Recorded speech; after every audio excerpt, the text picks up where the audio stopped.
বেঈমানটা ১ মাস আগে মনোমালিন্যের এক পর্যায়ে ব্লক করে দেয়। ভেবেছিলাম ঠিক হয়ে যাবে,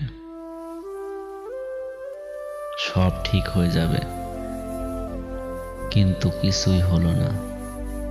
তারপরও ধৈর্য ধরে অপেক্ষা করছিলাম। ১ মাস পর জানতে পারলাম বেঈমানটার বিয়ে হয়ে গেছে। আর ওই ব্লক করার দিনটা ছিল তার এঙ্গেজমেন্টের দিন। এখন বুঝতে পারছি কেন এই মন দর কষাকষির ফাঁদ পেতেছিল। পৃথিবীতে হয়তো বেঈমানদের শাস্তি নেই।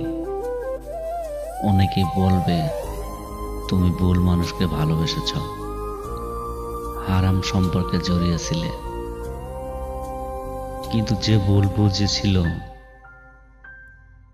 তার শাস্তি হবে না? হারাম সম্পর্কের শাস্তি একা আমি কেন পাবো? আমি মহান নয়, তাই বলতে পারলাম না বেঈমান তুই ভালো থাক। শারীরিক, আর্থিক, পারিবারিক প্রবলেম জেনেও হাতটা ছাড়িনি কখনো। আজ খারাপ সময় পার করে সে আমাকে ছেড়ে চলে গেল। আমি চাই বেঈমানটা ঠিক যেভাবে আমাকে ঠকিয়েছে সেভাবে তার শাস্তি হোক। স্টোরিটি যদি ভালো লেগে থাকে তাহলে অবশ্যই একটি লাইক দিবেন আর চ্যানেলটি সাবস্ক্রাইব করতে ভুলবেন না। সকলকে ধন্যবাদ।